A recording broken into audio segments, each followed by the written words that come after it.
ọ̀rọ̀ nípa àwọn alákatakítí ẹ̀sìn tí ń bẹ lórílẹ̀‐èdè Nàìjíríà kékeré tí wọn ṣùgbọ́n àwọn tí ń bẹ nílẹ̀ Yorùbá láàrin wa àwọn la fẹ́ sọ̀rọ̀ nípa rẹ̀ àti ọ̀rọ̀ kan tí àwọn èèyàn kan sọ láti àbájáde ìwádìí wọn ní tí wọ́n sọ ni pé Islam is dead in Iran. Wọ́n ní lórílẹ̀‐èdè Iran pé ẹ̀sìn Islam ti kú ń bẹ̀. Tabadẹ̀ sọ̀rọ̀ nípa orílẹ̀‐èdè tó mú ẹ̀sìn Islam ní ọ̀kúnkúndùn. Ọ̀kan pàtàkì nínú ẹ̀ orílẹ̀‐èdè Iran ni. Kí ló fa alákatakítí ẹ̀sìn? N ó play fídíò bí oríṣi bẹ́ẹ̀rì ni mo mú wá. Ti bàbá wa Amẹ́ríkà sí lágége. Ìmáàmù alákatakítí yín ìkan lókè òkun ó dà ń gbé méjì láti Amẹ́ríkàs. Bàbá Amẹ́ríkàs ní à ń sọ̀rọ̀ nípa ìlú tí ẹ̀sìn Islam ti gbilẹ̀ pé látọjọ́ tí wọ́n ti ń jà tíjà Israel àti Iran ti bẹ̀rẹ̀ láti 1940 something. Ọjọ́ wo ní Saudi Arabia ran Iran lọ́wọ́ ṣùgbọ́n lọ́dọọdún ó níye tí Saudi Arabia máa ń san fún Israel tí wọ́n fi ń sọ́pọ̀tì wọn pé àdó olóró mélòó ìbọn mélòó ni Saudi Arabia ti rà fún orílẹ̀-èdè Iran àti àwọn ìlú kan tí wọ́n ń pè nílùú ẹlẹ́sìn Islam tán ń pè nílùú Islam. Mo wá wò pé ẹ̀yin lẹ̀ ń gbéra yín sórí àga tí ò léso ẹ̀yin lẹ̀ ń tanra yín. Pásítọ̀ tí ò lè dá sọ́ra ẹ̀ pásítọ̀ tí ò lè fọlọ́run sọ́ra ẹ̀ tí ń gba security oníkọ́ lẹ́ńblẹ̀mù sẹ́yìn mọ́tò pé yóò protect ẹ I am safe this year ìwọ náà dẹ̀ lẹ́síwájú àtẹ̀yìn mọ́tò ẹ ọkàn ẹ̀ sì balẹ̀ pé o ti safe lọ́dún yìí mọ́ wàwàkuwà o mọ́ sáré àsápajúdé o yẹ gbogbo ẹ̀yà ara mọ́tò ẹ wò kó tó kú òǹlé o ṣé táyà rẹ wà nípò tó dáa sí ò lè fọ́ lójijì sọ yẹ bírèkì ẹ wò emblem kankan ò ní dá ọ dúró so gbogbo àwọn nǹkan wọ̀nyí ní pé wá ṣàkíyèsí mi wá ń béèrè wípé ṣé kò sí gómìnà nípínlẹ̀ Ọ̀yọ́ ni ṣé kò sáàrẹ lórí ipò lórílẹ̀‐èdè Nàìjíríà débi tí ìmáàmù kan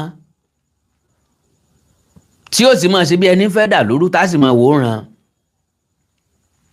ìkànnì wo ń jò ní ńlọ́ńlọ́ń káwọn ọlọ́pàá ti ẹ̀sìn ti ẹjọ́ asọ̀rọ̀ ṣàkàṣàkà agbóyàn ṣàkàṣàkà lórúkọ ẹ̀sìn kọlọ títí ni ọba wọn dá tí mo ní mo fún lọ́dún kan pé yóò jò tán bí àbẹ́là lórí social media ǹjẹ́ gbúrò wọn mọ́ lórí social media wọ́n ti parẹ́ bí iṣó wọ́n wọlé bí ẹ̀kan òjò wọ́n parẹ́ bí òṣùmàrè wọ́n fẹ́ lọ bí kùrukùru wọ́n lọ̀rá mọ́lẹ̀ àgbúrò wọn mọ́ gbogbo fúlẹ́ńgé wọn lórí social media ó parẹ́ pátápátá ntí mo sọ́ngbà náà tẹ́ ẹ̀ bá gbàgbé mo ní irú kábíyèsí bẹ́ẹ̀ wọn ò ní pẹ́ sọra wọn dá lábùkù torí social media kò sẹ́ni tí mú èèyàn sí kọ́mẹ́ǹtì ibi táwọn èèyàn bá ti ń kọ́mẹ́ǹtì ọba amúgbó ọba akẹ́nẹ́ kan aláìlójútì aláìnítìjú sẹ́ẹ̀fọ́ ọlọ́pàá mú ọ́n bẹ̀ ni tòrọ ọmọ tó kú lọ́fà yẹ ìfádíkàlẹ̀ ẹ̀pọ̀n ẹ̀ ń kó rẹ̀ wá sórí social media lóníkáráyọ́ wá wò dí òun kò sáṣìírí lórí social media níbi tọ́mọ kékeré ti yẹ̀yẹ́ àgbàlagbà ẹni tó tó bàbá rẹ̀ bí ńgbà tí ò sí rí DP kò wó DP kó tó fèsì ọ̀rọ̀ kò wọ́jọ́ orí ẹni tí ń sọ̀rọ̀ kó tó fèsì ọ̀rọ̀ níbi tẹni ní ńlá títí dẹni bíntín lójú ọmọ adarí ọ̀run lẹ́nu gbogbo wa so bọ́ bá ti wá rí bẹ́ẹ̀ ẹ ń bá wà nípò ọlá tọ́lọ́ ń tò ní tòótọ́ la ẹ wà nípò aṣíwájú tọ́lọ́ ń tò ní tò adarí irú èèyàn bẹ́ẹ̀ máa ń fẹ̀sọ́ sí ilé ayé. A sọ̀rọ̀ lónìí lórí ẹ̀sìn, ọ̀rọ̀ ńlá sì ni. Ọ̀pọ̀lọpọ̀ èèyàn kì í fẹ́ jẹ́ ká sọ̀rọ̀ lórí ẹ̀sìn. Kí ni ohun tí ẹ̀sìn ṣe fún wa? Àkùdé wo ní bẹ́ẹ̀? Àkùdé wo ní bẹ́ẹ̀? Gbogbo àwọn nǹkan wọ̀nyí ní ká béèrè lọ́wọ́ ara wa. Orílẹ̀-èdè Israel wọ́n bá Hamas jà. Wọn ò dúró de Ọlọ́run o. Wọn ò gbàdúà. Wọn ò fogun èṣù bú. Wọ́n kó àdó olóró jáde. Wọ́n lo ẹsẹ̀ inú Bíbélì tó ní Olúwa gbógun ti àwọn tí ń gbógun ti mi. Fìjà fún àwọn tí ń bá mi jà. Di ọ̀kọ̀ àti asà mú. Dìde fún ìrànlọ́wọ́ mi. So, gbogbo ẹ̀yin tẹ́ ń wọlé ẹ bá mi share program yẹn torí Ọlọ́run. Ẹ bá mi pín. Kábàrà wa sọ eléyìí tí jẹ́ òdodo ọ̀rọ̀. Òótọ́ ọ̀rọ̀ pọ́nbélé. Tọ́já pé kíkorò ní korò létí ọmọ adarí hunrun. Òye yé mi pé àwọn èèyàn kan wọn ò ní wọlé sórí ètò yìí torí táìtù tó mú wá.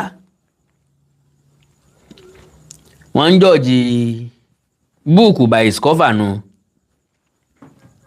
Meanwhile, ìkìlọ̀ ńlá fẹ́ fẹ́ lè ṣe. Àkíyèsí ńlá la fẹ́ pera wa sí. Ẹ̀kọ́ ńlá la fẹ́ kọ́ra wa lórí ètò yìí. Orílẹ̀-èdè Nàìjíríà ńlá tí gbàdúrà sílé tí ń jó pé kí náà rí o lè kú. Orílẹ̀-èdè Nàìjíríà ńlọbìnrin ti ń rọbí tá a ti ń kẹ́gbẹ́ afàdúrà jagunjọ. Ǹtọ́ yẹ ká gbé lọ sí ọsibítù. A lérò pé àdúrà lè ṣe. Àdúrà dá ó sì tuni lára jèpè lọ. Ṣùgbọ́n gbogbo nǹkan lórí ìwọ̀n tún ìwọ̀n sí, ìwọ̀n ọ̀tún ní ìwọ̀n òsì. Now, orílẹ̀-èdè Saudi Arabia tá a pè lórílẹ̀-èdè tó jẹ́ ti Mùsùlùmí, wọn ò lè dára wọn dáàbòbò. Orílẹ̀-èdè Amẹ́ríkà ní protect wọn. Wọn ò sanwó fún Amẹ́ríkà, ipò ni wọ́n fi ń san fún wọn lọ́dọọdún. Pé ẹ ń dáàbòbò wẹ́ sí tẹ́ ń dáàbòbò wa o. Lo and behold, as powerful as Saudi Arabia is, as rich as they are, ǹjẹ́ rò pé nínú ìrìn àjò wọ́n jẹ́ gbéná wojú ẹkùn Amẹ́ríkà ńjọ́ kan.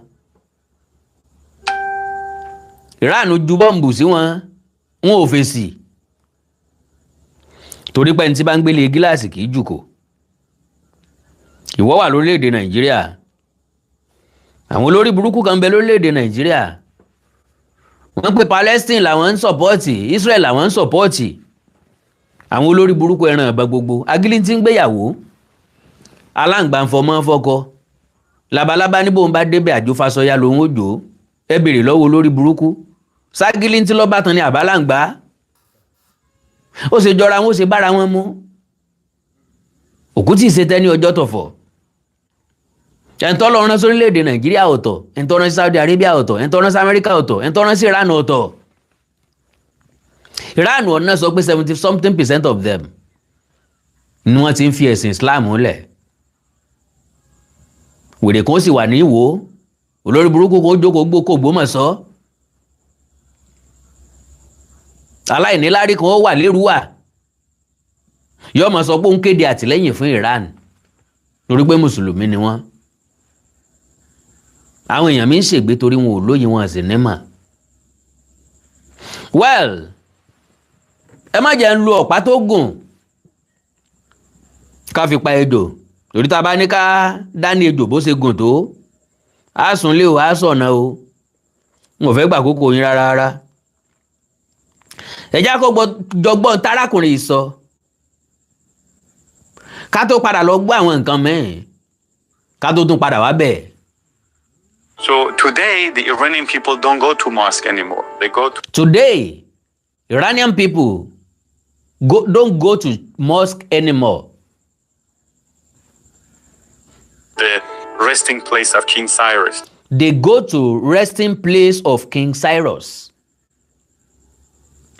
Àwọn èèyàn Iran wọ́n ti kó lórí ẹ̀sìn Islam, wọ́n ti padà sí ìṣẹ̀ṣe wọn, wọ́n ti padà sí àṣà wọn. Ẹ̀sìn Islam, ẹ̀sìn Christianity ni wọ́n fi dọ́gbọ́n gba ìṣẹ̀ṣe, náà fi gba àṣà tiwa kúrò lọ́wọ́ wa. Ọ̀tọ̀ sí lásán, ọ̀tọ̀ lẹ̀sìn. Ìrúbọ ńlẹ̀sìn. À ń bọ̀ Ògún, à ń bọ̀ Fá, à ń bọ̀ nǹkan kan, ẹ̀sìn nìyẹn. Kì í ṣàṣà. Ìbọ̀wọ̀ fágbà àṣà ni, ẹ jẹ́ kó ọmọ yín bọ̀wọ̀ fágbà mọ́ torí ẹ̀sìn Islam. Ẹlẹ́mbà ti kéwú kò gbọ́dọ̀ dọ̀bálẹ̀ mọ́. Obìnrin tó bá ti kéwú gbọ́dọ̀ kúnlẹ̀ mọ́, àwọn gbọ́dọ̀ forúnkó kúnlẹ̀ kan, àwọn gbọ́dọ̀ tẹríba fẹ́ni kankan mọ́ torí wọ́n ti ju òbí wọn lọ torí pé wọ́n kéwú.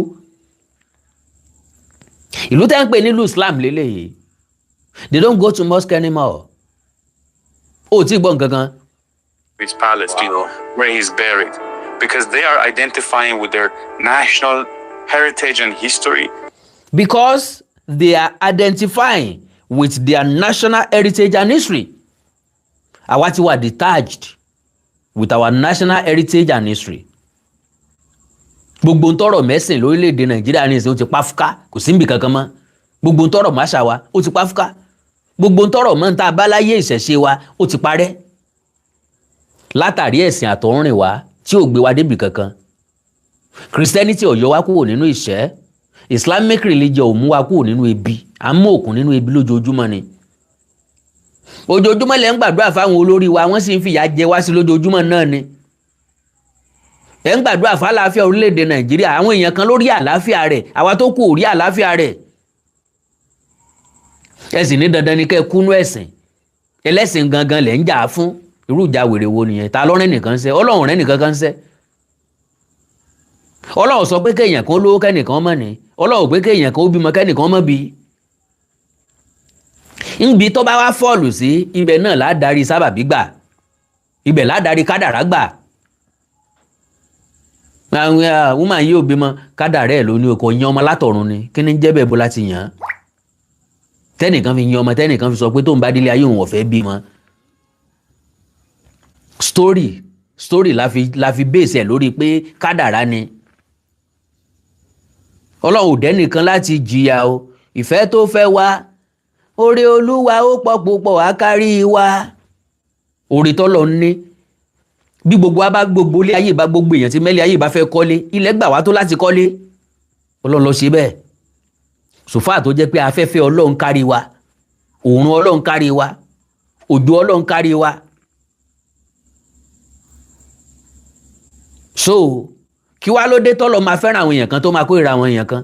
Bó lè èèyàn mẹ́wàá ó sì wà ní chọ́ọ̀chì tí ó dá fẹ́ èèyàn méjì tí ò ní dá fẹ́ èèyàn mẹ́jọ. Irú ìjọ wo nu? Àlìmọ́njèrè lẹ̀ ń build, ẹ máa build wọn jọ. Ẹ gbọ́rọ̀ gidi jàre. Rather than Islam. So Islam is dead. Mosques are empty. Islam is dead. Mosques are empty. Ìyẹn ní Iran. Máa wo iye mosque tó wà ní Iran tí ò séèyàn ń bẹ̀ mọ́, táwọn èèyàn jọ́sìn bẹ̀ mọ́. There are 75,000 mosques. There are 75,000 mosques in Iran. 75,000 mosques ní Iran. Ó dẹ̀ wà empty. Báwọn churches ṣe pọ̀ ní Europe. Ọ̀jọ̀gbọ́n kan sọ̀rọ̀ kan. Ó ní the most beautiful building in England are churches. And the most emptiest tí ò séèyàn kankan nú ẹ̀. Wọ́n ń convert church, wọ́n ń convert ẹ̀ sí mall, wọ́n ń convert ẹ̀ sí hotel, wọ́n ń convert ẹ̀ sí school, wọ́n ń convert ẹ̀ síbi tán ti ń ta oúnjẹ tútù, tán ti ń tẹ̀fọ́, tán ti ń ta pineapple kankan. Wọ́n ń convert ẹ̀ sí supermarket. Wọ́n ń convert ẹ̀ sí hotel, guest house.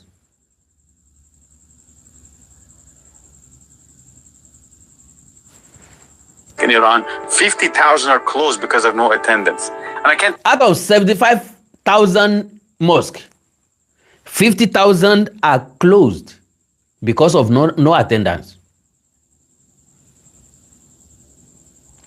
And I can tell you 90% of Iranians. 90% of the Iranians, they hate Islam now because Islam. They hate Islam now because Islam robbed them of everything. Bó ṣe rob àwa náà ní everything. Tí ò ṣẹ́kù nǹkankan fún àmọ́. Gbogbo ẹ̀sìn tá lágbà ọmọ ògbọ́ràn sóbì lẹ́nu mọ́. Ẹ̀sìn là ń promote. Olóṣó là ń bí jọ. Ẹ̀sìn là ń promote. Ọmọ yahoo là ń bí jọ. Kí ni ìfẹ́ ti ẹ̀sìn wa? Ẹ lọ wo àwọn ọmọ tó ń ṣe yahoo yẹn, Muslim ló pọ̀ jù nínú wọn. Go and check them. Muslim ló pọ̀ jù láàrin wọn. Ẹ wo àwọn tó ń so lóṣójù. Muslim ló pọ̀ jù láàrin wọn. Reality ni. Àjàrà, àjìyà, nkene kankan ló pọ̀ jù láàrin wọn. Rob them of everything. And this is a beautiful thing to watch, that Iranians tasted Islam and they rejected it. And now Iranians tasted Islam and they rejected it. And now they are looking for the real God. Wọ́n ti yí kúrò lórí ẹ̀sìn Islam. Because wọ́n rí pé kò mú ìyípadà kankan wá. Wọ́n wá ń wá Ọlọ́run gangan káàkiri. Níbo wá la ti rọ́lọ́run? Church la rò pọ̀ wá. Adé church, ìwà àbàjẹ́ ló kórí pẹpẹ. Ìfẹ́kúfẹ́, ìfẹ́ owó nìkan.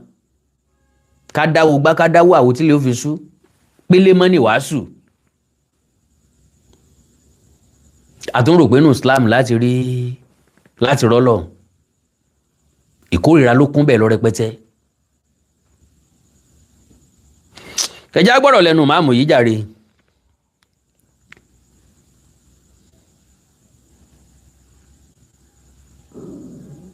Ẹ̀yin rí rà. Èmi gẹ́gẹ́ bí ìmáàmù ní ìsìn. Táwọn ìjọba mi bá wá sunkún bá mi.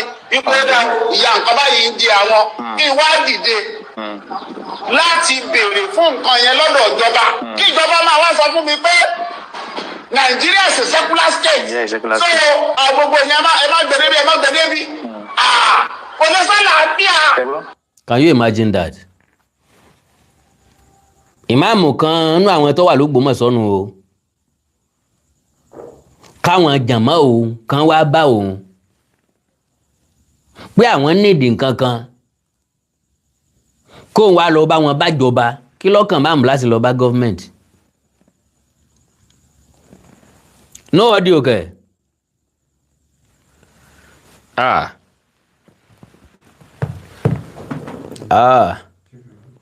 Facebook ni o. Báyìí kọ́ ẹ dákun.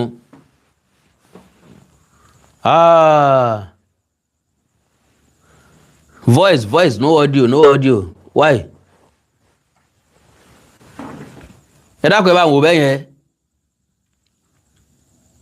Báyìí kọ́ lórí Facebook, báyìí kọ́.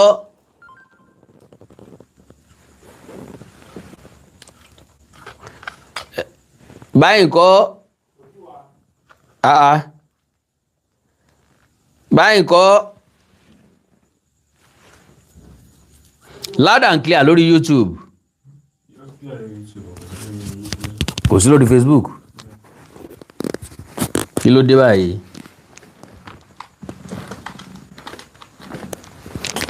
Kí ló máa ń ṣe Facebook báyìí?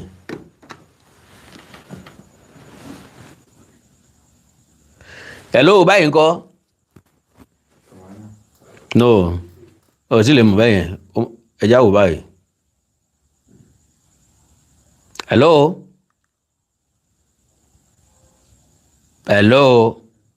It go come. Oh.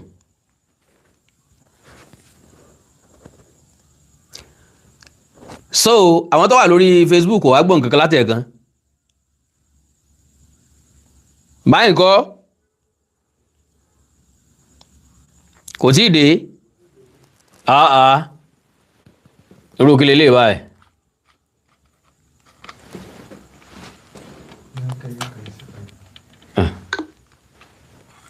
ẹjá yọ máìkì kó ń bẹ̀ òun báyìí kọ́ jàre ó ti máa wá báhùn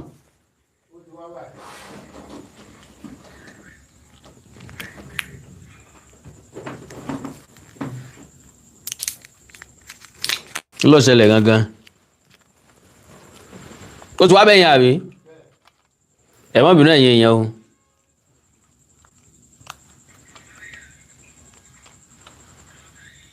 yà á tún wò báyìí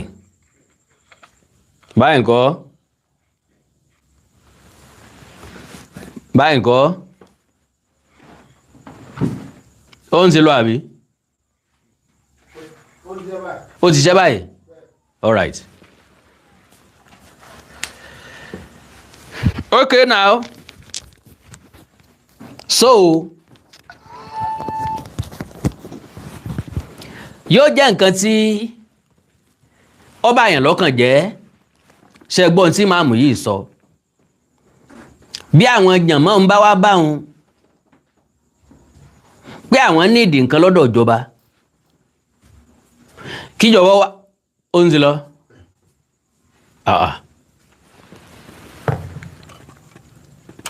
báyìí kọ́ jàre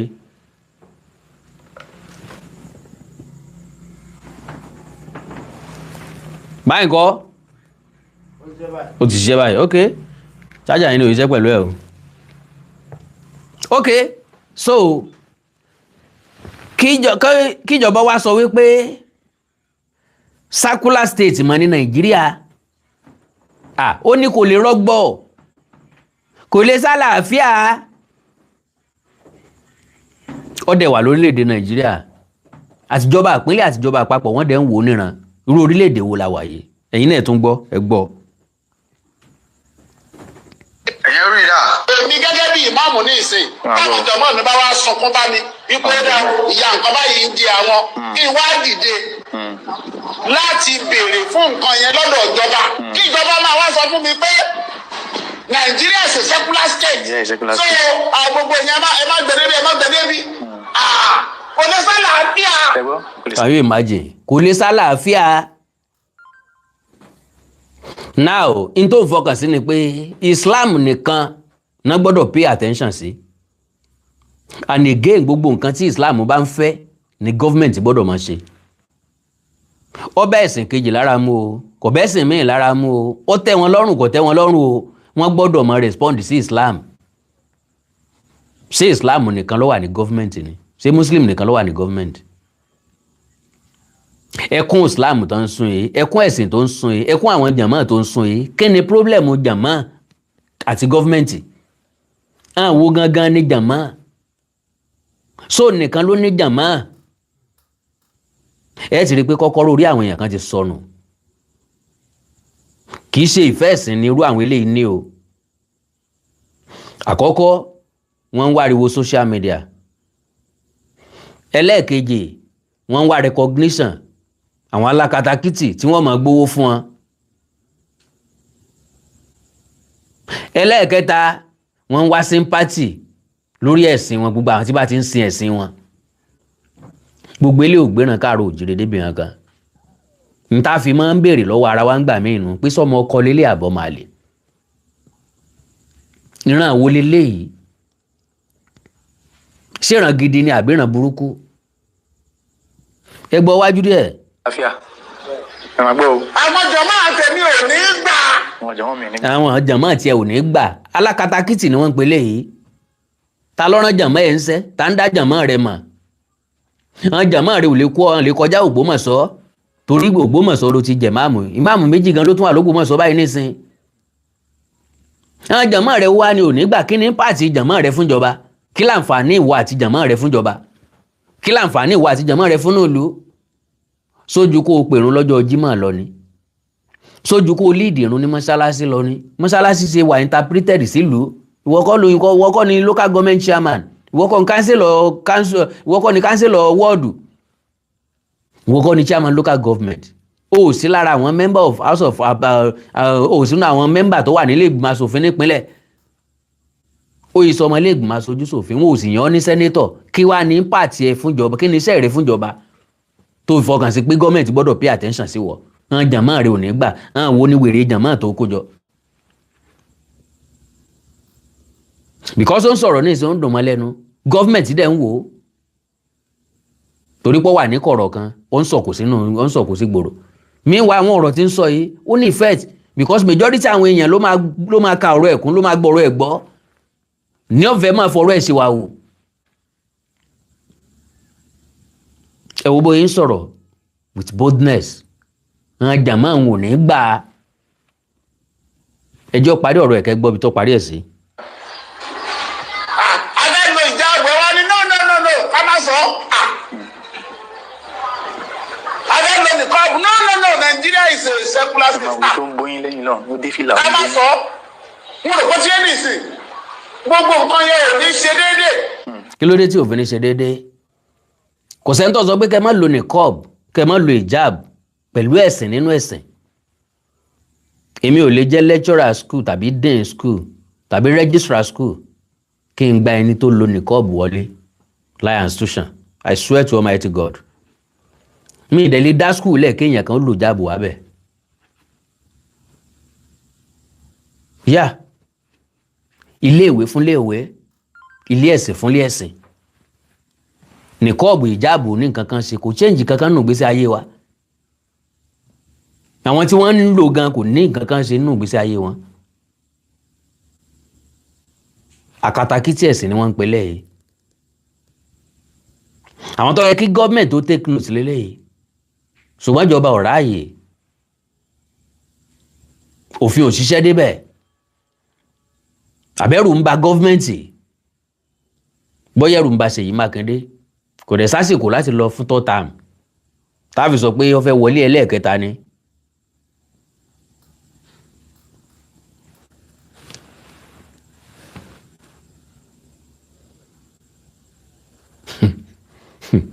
Àwọn kan ti ń ṣépè fúnra wọn bẹ̀. Now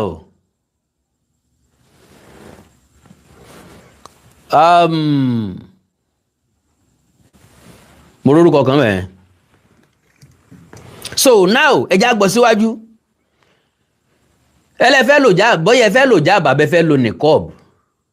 Kí wọ́n sọ pé ò sáàyè, kò lè sálàáfíà ń bẹ́ẹ̀. Ìjọ wo ni gọ́ọ̀mẹ̀ntì sọ pé nìkan kò gbọ́dọ̀ lo hijab àbí niqab? Ìjọba ò gbọ́dọ̀ fààyè gbà nínú exam hall.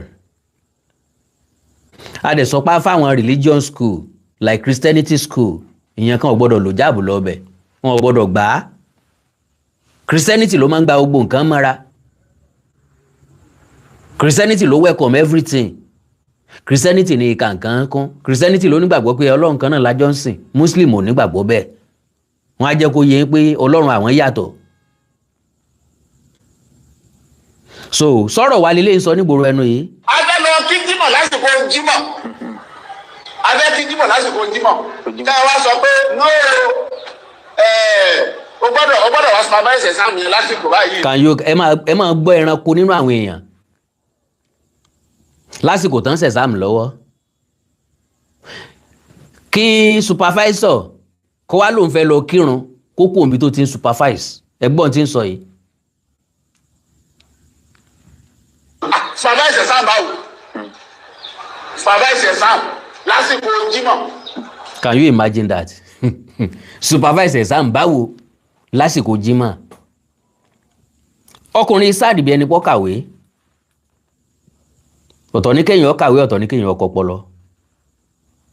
Mo kí lu Ògbómọ̀ṣọ́ o. Pẹ̀ dí mẹ́ fit láti fi rí èèyàn báyìí jẹ́ máàmù. Mo dẹ̀ kí kábíyèsí Ṣọ̀ún Ògbómọ̀ṣọ́ pé ẹ̀kọ́ akin ṣe láti yọ kúrò ní máàmù, láti fẹ́ lòmíì jẹ́ máàmù. Àwọn ilé ọ̀dà lóru ni wọ́n ní túnlùṣe o. Gbólóhùn nǹkan tí túnlùṣe ò sí lẹ́nu ẹ̀. Òun náà lọ sọ́njọ́ ní bẹ́nìkan bá kéde bẹ́nìkan bá pòun rósù síwájú sọ́tà ń Sókótó, ó yẹ Islam ní káwọn pa ni. Gọ́ọ̀mẹ̀ntì orí nǹkan kan ṣe sí. ẹ gbọ́ síwájú díẹ̀. Student fẹ́ lọ kírun ẹ wá fi exam sásìkò tó máa kí zoom. Can you imagine? Hey, student fẹ́ lọ kírun ẹ wá fi exam sásìkò tó máa kí zuhr. Ẹ kó choose kan bẹ ìsílẹ̀ kọ́ lọ kírun kọ́ mọ́sẹ̀ exam. Bẹ́ẹ̀ni, someone can be educated but without knowledge, of course. Student fẹ́ lọ kírun lásìkò exam. Let me ask you, ìmáàmù,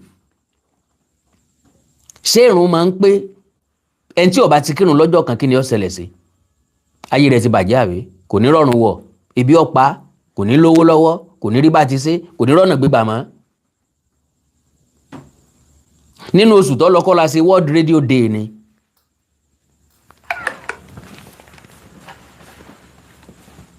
Fóònù yóò kù mọ́ kù.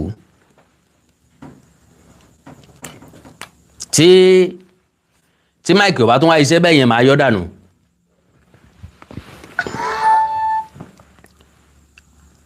So Tósìn tí máìkì ò bá iṣẹ́ padà kó jẹ́ kí n mọ̀ lórí Facebook yẹn. So kéèyàn sọ wípé torí pé exam bọ́ sásìkò ìrun gọ́ọ̀mẹ̀ntì ò gbọ́dọ̀ fi exam sí àsìkò tí ìrun bá bọ́ sí. Aago mélòó láwọn máa ṣe exam báyìí o. Now, like I said, ìṣẹ̀lẹ̀ kan ṣẹlẹ̀ nígbà tá a fẹ́ tá a ṣe World Radio Day nínú ọdún yìí. Àwọn ẹgbẹ́ sọ̀rọ̀sọ̀rọ̀ tá à ń pera wa ní Ambrod. Bí Ambrod bá ń bẹ ń bí kan mọ tẹ́tí gbọ́ mi. Ìṣẹ̀lẹ̀ tó ṣẹlẹ̀ lọ́jọ́ náà kan má jẹ̀rú ẹ̀ ò wáyé mọ́. Kí wọ́n má ṣe kí kò sọ̀rọ̀ jáde mọ́. Jẹ́ ìyọ́ máìkì yẹn kúrò.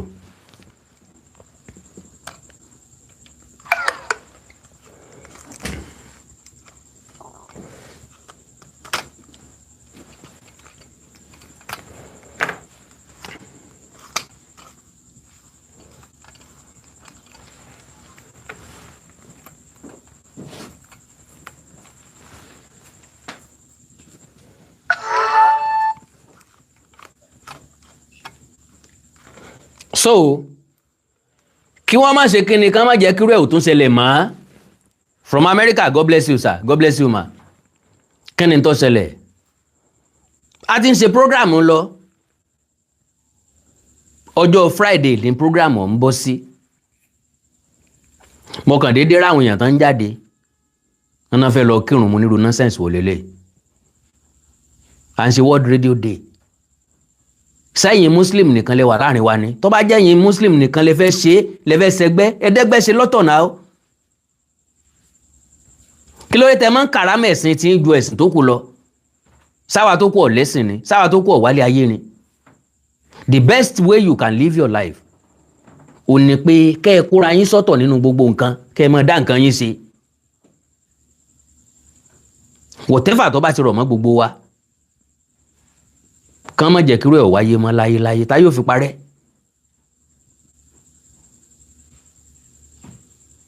À ń ṣe program lọ́wọ́ ẹ dá dúró. Mo ní tó bá jẹ́ bí tí nǹkan ti dáa ni àwa tó kọ yẹ ká jáde bẹ́ẹ̀ ká máa bá tiwa lọ ni.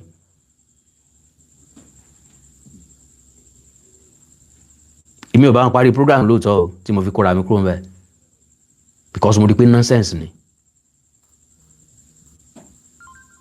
Èmi bá fẹ́ kírun lè yọ kúrò láàrin wa kò gbọ́dọ̀ stop program ká máa dá ètò dúró dè yín torí pé fẹ́ lọ kírun.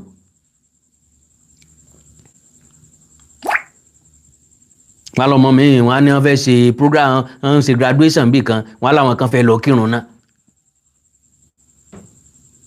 So òun lọ jẹ́ kíru eléyìí kó máa ṣẹnu yọ́bọ̀yọ̀bọ̀. Ẹ fi sásìkò tó fẹ́ kí Asiri ó máa fẹ́ ti rún ẹ̀ ọmọ ẹ̀ wá sọ fún yín pé sáà ẹ bá wa adjust timetable yẹn. Àbáyé ọmọ ń fẹ́ bàjẹ́ ni àbórí ọmọ ń fẹ́ burú dànù tí ó fi sọ fún school pé kí wọ́n adjust timetable torí pé òun fẹ́ kírun àbí ó fẹ́ jèrè ni. Irú adjustment wo nu?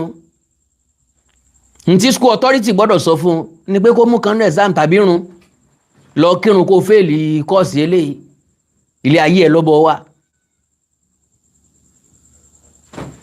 ẹni tí ó bá kírun kan wọn á ní wọ́n fẹ́ kí pa wọ́n á fẹ́ kí mọ́ míì ó túmọ̀ sí pé grace wà ẹ̀yin lẹ mú bẹ́ẹ̀ ẹ̀yin lẹ múlé ayé yín bẹ́ẹ̀. Ọlọ́run ọ̀kan nípa fẹ́ nìkan láti kírun fún 5 hours tàbí 5 times per day. Inú ẹ̀sìn tí ilẹ̀ ti yọ jáde. More than 73% ní China ní ọmọ Christianity ní ọmọ Islamic religion. Ìwádìí gbé jáde pé 1.3% ní Christianity tó wà ní China. Òye dẹ̀ yé mi pé àwọn àjèjì ni wọ́n. 0.53% ní Islam ní Muslim tó wà ní China. Òye yé mi pé àlejò ni wọ́n ìsọmọ China, wọ́n ìsì Chinese. 73% wọn ò sin ẹ̀sìn kankan, wọn ò sin Hindus, wọn ò sin Buddhist, wọn ò sin anything, wọn ò sin Christianity, wọn ò sin Islamic religion. Ní Japan wọ́n wó church, wọ́n wó mosque ni. Economically, they are far better than most Muslim countries. There has never been any Christianity country láyé. Ní country yìí Christianity country ni. Kò tíì sí jákèjádò àgbáyé lónìí. Ẹ̀yin Muslim náà lè máa ń wẹ́ ní kúnra. Torí ọ̀tẹ̀ tẹ́ ṣe, torí ìjàmbá tẹ́ ṣe, torí ìdàlúrú tẹ́ ṣe, torí ìgbésùnmọ̀mí tẹ́ ṣe, torí ìjù àdó olóró tẹ́ ṣe, torí ìjà tẹ́ ṣe, torí ogun tẹ́ jà. Àwọn ilẹ̀ Yorùbá ni ò ti yẹ kálákatakítí ẹ̀sìn kan kó dìde rárá. Ó wà very very unfortunate. Wọ́n fẹ́ erase gbogbo tó jẹ́ culture. Wọ́n fẹ́ erase ẹ̀ kúrò.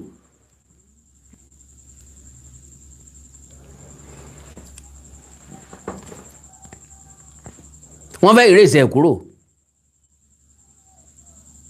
Ilé tí ń sọ̀rọ̀ tí ń sẹnu yán ṣàyànṣáyé. Ọmọ ló ń fẹ́ lọ kí Asiri. Ó wá ní excuse adjust timetable. Can you imagine? A student will tell the whole school to adjust timetable, exam timetable. Káwá ní kí ló dé kó wá sọ pé torí pé Muslim lòun. So being Muslim make you special. Mo mọ̀ pé jọ́kíjọ́ tójú yín bá là ẹ máa ṣépè fáwọn màlímù, ẹ máa ṣépè fáwọn máàmù ni, ẹ máa ṣépè fáwọn tó introduce ẹ̀sìn sí. Gbogbo àwọn tó gbẹ́sìn lérí nínú yín wọ́n wà restricted to many things. Majority wọn ló jẹ́ wípé inú ọmọ bí lábẹ́lẹ̀ ṣùgbọ́n kò ní lè sọ́ta.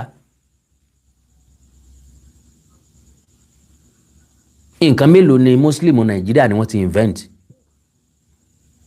Ẹ dárúkọ nǹkan kan lórúkọ Islam tẹ́ ẹ ti invent.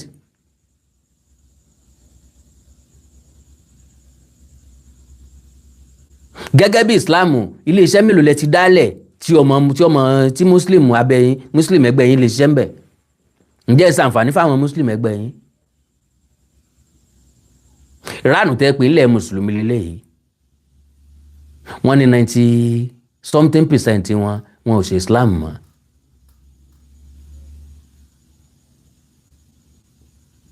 Ẹ̀yin ò preach nǹkan àlàáfíà rí, ẹ preach nǹkan amáyédẹrùn rí. Àfi kẹ́ ẹ máa preach hijab, àfi kẹ́ ẹ máa sọ̀rọ̀ nípa hijab, niqab.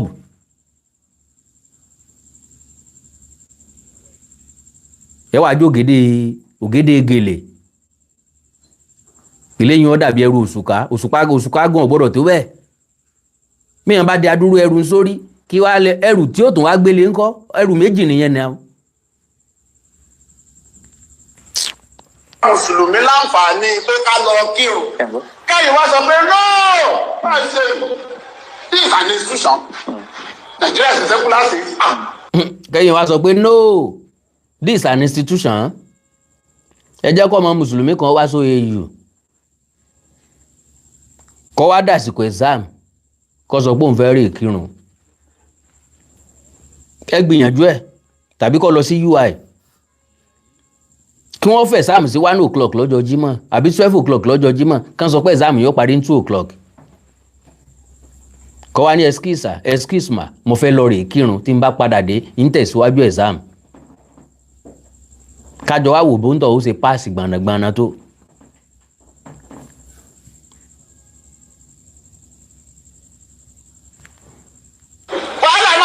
wàhálà máa wà. Can you imagine? Wàhálà máa wà. Does that make sense? Olórí ẹ̀sìn ní sọ pé wàhálà máa wà o. Bí wọn bá jẹ́ kọ́ ọmọ ó kò nínú exam kan lọ kírun. Kò sẹ́ni tó disturb anybody láti lọ kírun. Bọ́yọ̀ ti sáré parí exam ẹ kásìkò kírun ó tó tó. Tàbó fẹ́lẹ́ tó kù lẹ̀ sọ wàhálà. Bàbá ń gbá bọ́ọ̀lù ńgbà kékeré a máa ń fọlọ́run sọ́lé. Kí leléyìn túmọ̀ sí ni pé bàbá múra wá mẹ́rin àbí mẹ́ta ta ni ó sì kípa ò sí ànífìyàn kankan bẹ̀ kò ní sí kípa gbogbo ala máa jẹ́ player a sọ pa fọlọ́run sọ́lé gbogbo ala máa defend the post wa. Irú ọmọ muslim bẹ́ẹ̀ lè fọlọ́run sọ́lé lásìkò exam. Kó fi gbàgbọ́ ẹ̀ sínú Ọlọ́run pé ìdánwò tí mo fẹ́ ṣe o mo máa pass ẹ̀ mo ṣe mi ò ṣe Ọlọ́run Allah máa bá mi parí ìyókù. Ṣìbọ́lọ̀ mo fẹ́ lọ sìn bí mosque mo ń lọ bí mo fẹ́ lọ jọ́sìn fọ́lọ́ ni ẹ máa try ẹ̀ wò. Gọ́ọ̀mẹ̀ntì ò lè torí muslim tó fi ṣe. Tí gọ́ọ̀mẹ̀ntì bá gbìyànjú láti torí muslim tó fi ṣe wọ́n torí christian àtàrí oníṣẹ̀ṣe náà tó fi ṣe. So ìyẹn ló jẹ́ pé irú máàmù yìí tàbí irú máàmù yìí kí ni gọ́ọ̀mẹ̀ntì ń wò nípa rẹ̀? Òfin ò píìkì àbí? Òfin ọ̀sán kankan pa àbí? Kọ́mọ bá lọ bẹ́ẹ̀ àbí? Mélòó ọ̀rọ̀ ló ti sọ tó lè dàlúrú? Mélòó ẹ̀ la láǹfààní àti rí? Débi táti ẹ̀ sọ̀rọ̀ ń parẹ́ tàbí gbé jáde tàbí jẹ́ kẹ́ ẹ gbọ́. Kò sí ní tó yẹ kó jẹ́ jàgídíjàgan nú ẹ̀sìn. Ẹ̀sìn gbọ́dọ̀ dàbí àjọ. Bí wọ́n sì máa ń fàjọ lọ́yàn à ń dájọ́ kan lọ́dọ̀ wa òye báyìí la fi ń kó òṣẹ́ ẹ̀ máa dá. Gẹ́gẹ́ bẹ́ẹ̀ ni religion gbọ́dọ̀ jẹ́. Bẹ́ẹ̀ ó gbà bẹ́ẹ̀ ó gbà bẹ́ẹ̀ ó gbà bẹ́ẹ̀ ó gbà gbé Jésù délé yín o bẹ́ẹ̀ ó gbà bẹ́ẹ̀ ó gbà gbé. Tábà ń kọrin gbà jíǹde. A kàn máa yílé káàkiri náà ni. Kò sẹ́ni tí fọ̀ọ̀sẹ̀ nìkan láti wá ṣẹ̀sìn.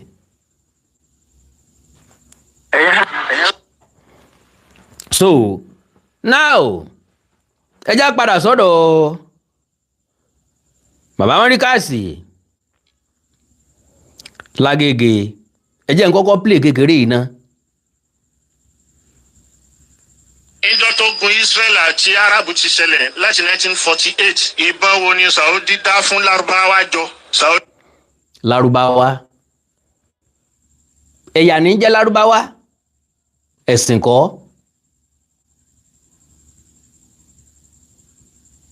Bí àwọn European countries ṣe wà ní àwọn tí wọ́n ń pè ní Lárúbáwá ṣe wà. Àwọn tí èdè wọn súnmọ́ra wọn, ẹ̀sìn wọn súnmọ́ra wọn, ìwà àti ìṣe wọn súnmọ́ra wọn. Bí ìran Yorùbá ṣe wà náà làwọn tí wọ́n ń pè ní Lárúbáwá wà. Kò sí Lárúbáwá nínú ọmọ Yorùbá, kò sí Lárúbáwá nínú ọmọ Nàìjíríà. Ẹ̀yin ni tí yóò tó ń tẹ yọjú náà lọ sí àṣà aláṣà, èdè elédè, ẹ̀sìn ẹlẹ́sìn. Kò sí Lárúbáwá nù wa. Because nínú ìran Yorùbá Ìgbómìnà dá dúró lọ́tọ̀, èdè wọn wà unique. Ìjẹ̀ṣà dá dúró lọ́tọ̀, èdè wọn wà unique. Oǹdó Ẹ̀gìn dá dúró lọ́tọ̀, èdè wọn wà unique la jẹ́.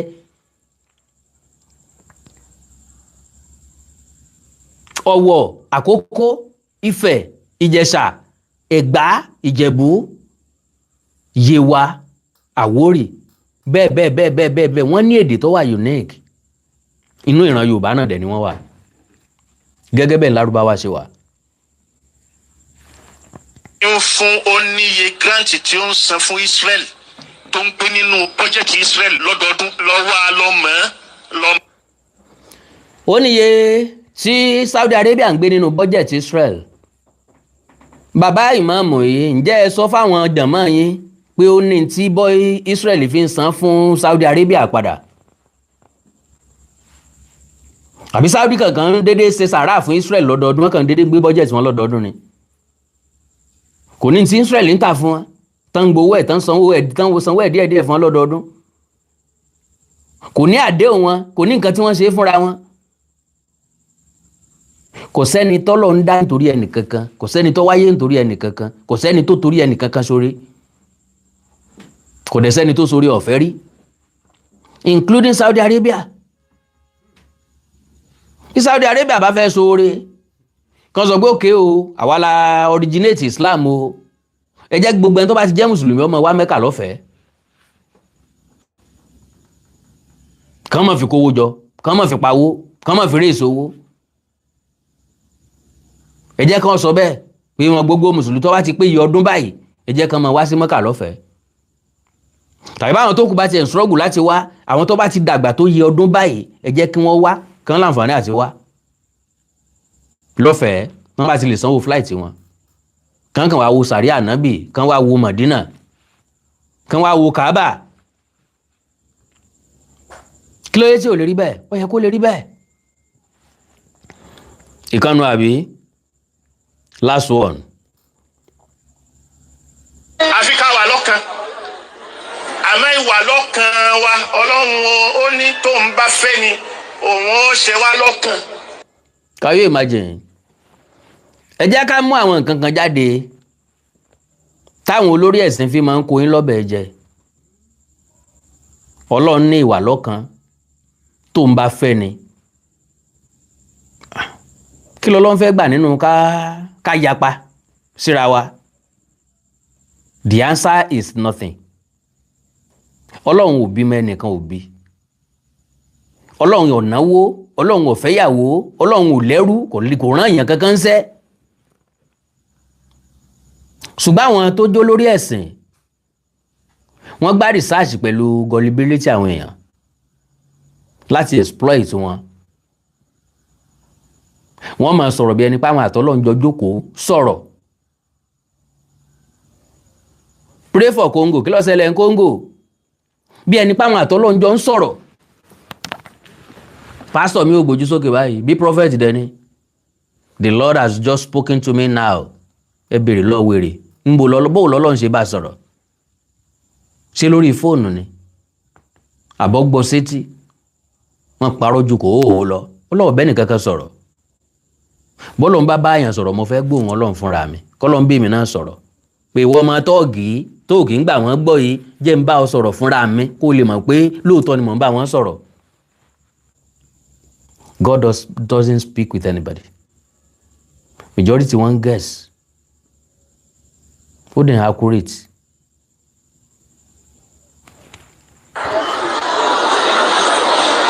àmọ́ ẹ̀ níyẹ̀ tẹ̀ nígbò ẹnu yóò máa ṣe pa ara wọn. torí ẹ̀ náà la ṣe dá yín kí diversity yẹn lè wà kẹ́ lè celebrate unity in diversity. Ẹ gẹ́ra ọjọ́. Kò sí ní tí ń jẹ́ pé Ọlọ́run dá wa kí diversity lè wà ká lè celebrate unity in diversity. Gbogbo àwọn nǹkan yẹn ọ̀kọ́ lọ́hùn. Àwa la interpret ẹ̀ gbábẹ́ lọ. Torí pa àti mọ̀ pé àtọ̀tún àtòsí nílé ayé. Gbogbo ohun tó bá ti dá aláìdá tiẹ̀. Eléyìí tó bá ti dá kò sọ̀rọ̀ ń bẹ̀. Eléyìí tí ó bá ti dá á times ẹ̀ mọ́ nǹkan kan, á rò papọ̀ mọ́ nǹkan kan, á lọ mọ́ nǹkan kan, á yí mọ́ nǹkan kan, á dàpọ̀ mọ́ nǹkan kan. Ọlọ́run ló máa sọ fún yín pé kẹ́ ẹ lè celebrate unity nínú diversity. Nígbà wo l'Ọlọ́run sọ bẹ́ẹ̀? Ọlọ́run ò kì í ṣe burú, kò ń ṣaburú. Dáadáa ni gbogbo nǹkan tó jẹ́ t'Ọlọ́run, tọrọ mọ́ Ọlọ́run. So tẹ́ bá celebrate unity, ẹ celebrate diversity in unity. Ẹ celebrate unity in diversity. So méjì lẹ́lò, tẹ́ ẹ bá lo méjì, tẹ́ ẹ bá lo ayé ò ní rọrùn. Àwa ẹlẹ́sìn la jẹ́ káyé gbádùn. Ó tọ̀rọ̀ bàbá yìí sọ. Ẹ̀yin ẹlẹ́sìn lẹ jẹ́ káyé ó gbádùn. Bàbá ò fẹ́ sọ pé ẹ̀yin mùsùlùmí lẹ jẹ́ káyé ó gbádùn torí pé muslim ni wọ́n. Kẹ́ ẹ má bàa lẹ́ lóko. N ló fi ní ẹ̀yin ẹlẹ́sìn lẹ jẹ́ káyé ó gbádùn. Ẹ yọ Islam kúrò, ẹ yọ Christianity kúrò. Ẹ jẹ́ kíran Yorùbá wà bí ìran Yorùbá ṣe wà, á ti jù báyìí lọ. Á ti ní tí European country fẹ́ mọ wá wò lọ́dọ̀ wa. Ká ní bá a ṣe bẹ̀rẹ̀ ìgbésí ayé wa náà la ṣe ń gbé lọ. Christianity ló dé gbogbo ẹ̀ dojúrú, Islamic religion ló dé gbogbo ẹ̀ dàrú mọ́ra wọn.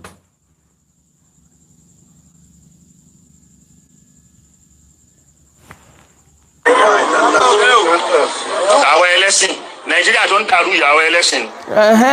Nàìjíríà tó ń dàrú ẹ̀yin ẹlẹ́sìn ni.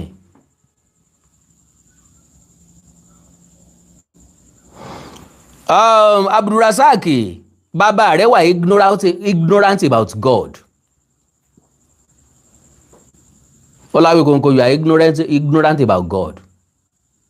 Kí ló wà nípa Ọlọ́run tí mo wà ignorant about? Ọlọ́run tí ń rí wa tá a rí, ó dá wa àdá, ó mọ̀ wá àmọ́, ó ń ṣe gbogbo nǹkan fún wa nírọ̀rùn, gbogbo ohun tá a fẹ́ fi gbélé ayé wa ló ṣe ń rọrùn. Ọlọ́run ò sọ pé ká jókòó tẹ̀tẹ̀rẹ̀ ká máa sìn lójoojúmọ́, no food for lazy man.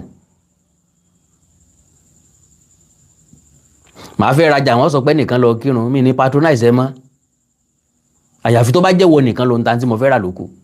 Màá kó wájú ẹ̀ máa lọ sọ́dọ̀ ẹlòmíì, máa lọ yìn mind kí n lọ síbi tó jìnnà jù bẹ́ẹ̀ lọ.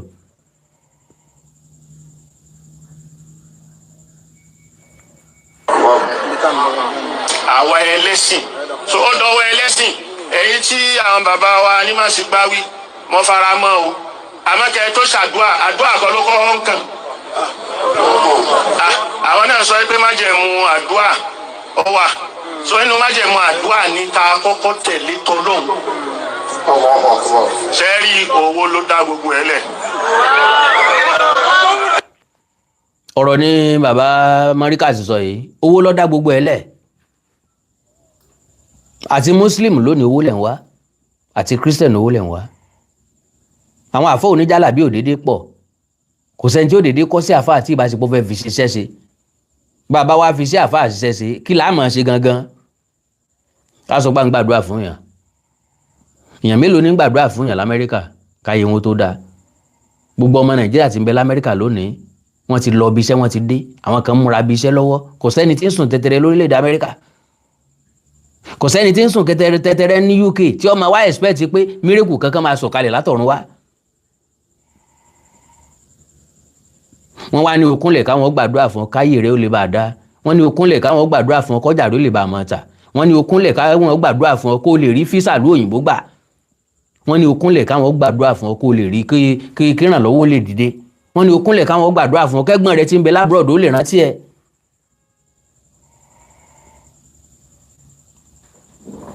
Ṣiṣẹ́ náà nù. Agbọ́lá fún materialism ju spiritualism lọ. Agbọ́lá fún materialism ju spiritualism lọ. Nǹkan ẹyọ kan lè sìn wà fún. Àti kàrámì ẹ̀jú bó ṣe wà lọ. Ntẹ́sìn yẹ kó wà fún ni spiritualism nìkan. Ká límìtì ẹ̀ sí ká gbàdúrà ká sì jọ́sìn fọ́lọ́run lásán. Ká má jẹ́ ó sòdiwọ̀n ìgbésí ayé wa, ká má fẹ́ sọ gbogbo èèyàn ká má máa ní lọ́kàn pé gbogbo èèyàn gbọ́dọ̀ gbèrú ìgbésí ayé tá à ń gbé. N ti ń ba ayé jẹ́ nù. Àjẹlẹ́sìn Mùsùlùmí, àjẹlẹ́sìn Christian, morality tá n pèsìdà. Reality ni òpònú tó ní mi mọ̀ nǹkan kan pọ̀ Ọlọ́run. Olórí ẹ̀sìn ní ń sọ̀rọ̀ yìí, morality tẹ́ ń preach dà. Morality tẹ́ ń preach dà. Gbogbo tẹ́ ń preach pé káwọn èèyàn mọ̀ sí gangan lẹ́yìn gan sí. Tíra Sàbúrà Dáúdà, wọn mẹ́sẹ̀ bí tó ti sọ. Yọ́ mọ̀ pàṣẹ ń rere fún yàn, ẹ̀ sì jẹ́ rí ń di rere kó ṣe. A máa kọ láburú fún yàn pé ibi ọ̀dà ẹ má ṣe láburú mọ́. Iṣẹ́ ibi àti gbogbo láburú àti iṣẹ́ ibi ìlú náà sì ń ṣe. Ó nífẹ̀ẹ́ àwọn ẹni rere ṣùgbọ́n kò sí nínú wọn. Ọkàn sọ tí ò lè ṣe pátá.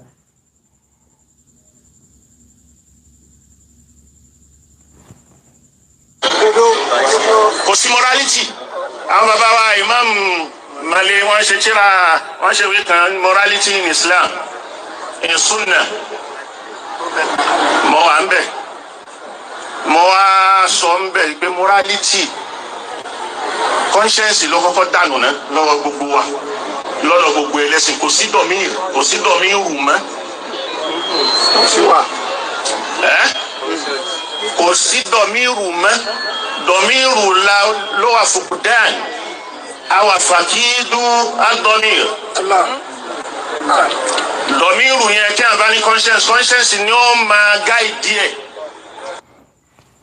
bí àwa tá a ṣe kankan tí conscience ń gáìdì wa yìí a ṣiṣẹ́ láabi a ṣe bí a gbèrò èèyàn láì dá a sọ pé kọ́mọ̀dá fọmọlàkejì a sì wá ìkà ó pé ju ẹni tí ń kí wákàtí 5 tínú rẹ̀ ọ̀dá lọ ó pé ju ẹni tí ń sùn sí ṣọ́ọ̀ṣì tí ń yànyàn lódì lọ majority nínú yín burú ju tàbáṣà lọ kéèyàn má lọ sí church kó má lọ sí mosque ṣe bẹ́yìn náà ṣe báwọn ọ̀jọ̀gbọ́n kan sọ pé ọkàn ẹni nìgbàgbọ́ ẹni ọkàn mi ló máa justify mi I don't have to be a Christian or Muslim because mo gbá research mi pé lórí ẹ̀sìn méjèèjì mo rí pé wọ́n kàn wá fi kó wa lọ́bẹ̀ lásán ni Christian ò ní sọ̀rọ̀ láyé kó má refer sí Bible and Bible was invented in 1609 printed in 1611 that is 1611 years after the death of Jesus Christ. Tàwa ló wá mọ gbogbo story bí Jésù ṣe sọ̀rọ̀ after 1600 years tó wá ń tó kalẹ̀ different authors ló kọ Bible. Ìwádìí ìjìnlẹ̀ fi yé wa pé kí wọ́n tó kó Bible jọ tán ó lé ní 100 years. Ó túmọ̀ sí pé ntí kálukú rí nkálukú kọ wọ́n kàn jọ yẹn papọ̀ wọ́n sọ dìwé. Kò yàtọ̀ sí ìwé òwe àwọn nǹkan tá a lè fi ṣe Bíbélì tí wá pọ̀ nílẹ̀ káàró òjìrè. Ẹja kó òwe ká kó mákànlò èdè ká kó mọ́ àrokò ká kó mọ́ ẹsẹ̀ Ifá ká tó gbogbo ẹ̀ papọ̀. That is our own Bible. That is our own Quran. Ó wà valuable ju Bíbélì àti Quran lọ. Ìbátún gbèsè ayé wa ṣe ju bí ẹ̀sìn ṣe ń dájà lẹ̀ láàrin wa lọ. Mọ̀tọ́ bá ti ju conscience sílẹ̀ tó fi conscience tó fi nǹkan míì lékè conscience tó fi material lè yóò bo conscience ẹ̀ lójú ni kò ní jẹ́. Ẹ̀sìn lè fi bo conscience lójú. Conscience rí náà. So aṣọ owó di Ọlọ́run. Ìjọ tí ẹ̀sìn tí ò rí báyìí tá a gbẹ̀sìn kankan rí níta kankan. Bàbá Americas ló sọ̀rọ̀ yìí ńjọ́ tẹ́sìn ò tí ò rí báyìí tá a gbẹ̀sìn kankan ẹ ti gbẹ̀sìn kankan nísìnyí. Ìmáàmù tí ń sọ̀rọ̀ lẹ́ẹ̀kan ó gbẹ̀sìn àgbàsórí Alakatakiti ẹ̀sìn nírú wọn ìṣẹ̀lẹ̀sìn gidi o. Ayé lálàáfíà. Ayé lálàáfíà. Báwọn èèyàn bá pàtẹ síta kò ní dúró ń bẹ̀ ó tí ó sọ iye tí òun sọ tó ń ṣe kí ni ẹ fẹ́ bá débẹ̀ ó mú yóò sì fowó ẹ̀ síbẹ̀. Ẹ̀sìn ò tí ì dé ńgbà náà ìṣesí àwọn baba ńlá baba wa nù. Wọ́n bá kó àgbọn sínú àgbọn tàbí wọ́n lé àgbọn sínú ọpọ́n àbí wọ́n kọ́ gẹ̀dẹ̀ nínú ọpọ́n àbí wọ́n lé ẹ̀fọ́ bẹ̀ òkúta ni wọ́n fi sàmì iye tí wọ́n tà á. Kò sẹ́ni tí ó jí ẹni tí ọ̀rà ó fowó bẹ̀ wọ́n ti mọ iye tí wọ́n ń tà á ó nílò láti jókòó sí sẹ́ni tí ó kówó rẹ̀ ń bẹ̀. Nígbà tí ẹ̀rí ọkàn ṣiṣẹ́ nìyẹn kì í ṣègbà tá a ti fi ẹ̀sìn borí ẹ̀rí ọkàn. Nínú ẹ̀sìn kínní olè ń bẹ́ńbẹ́ nínú ẹ̀sìn kejì olè ń bẹ́ńbẹ́ àbí wọ́n fẹ́ kan Jésù má gbélébù wọ́n ní olè apá ọ̀tún olè apá òsì ó túmọ̀ sí pé wọ́n ti ń jalè.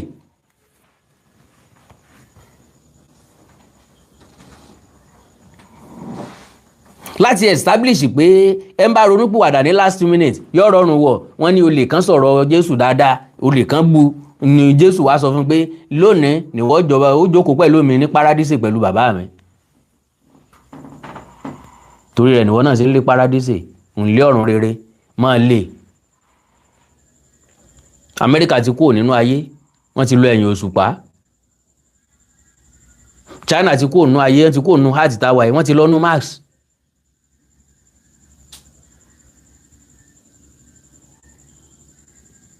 Ká ní Guardian of Eden ní bẹ́ẹ̀ ni wọ́n ti rí, wọn ò rí nǹkan kan tọ́jọ́ o, kò sí ní tọ́jọ́ Guardian of Eden níbẹ̀ o.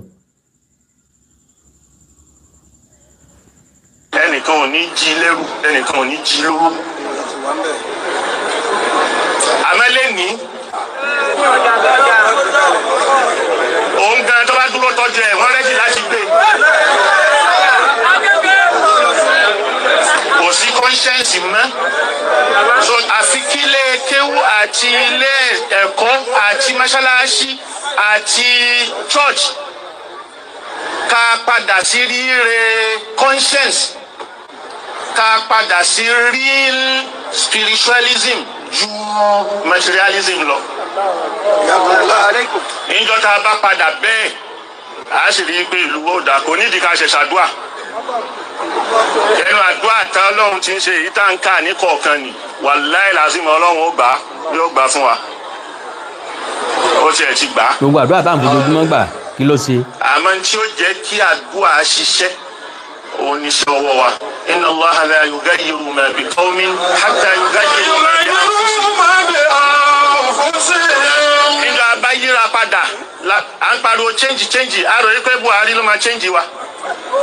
tí kálukú ò bá change lọ́dọ̀ ààrẹ slogan yẹn, tí kálukú ò bá change lọ́wọ́ ààrẹ kò ní rí change kankan.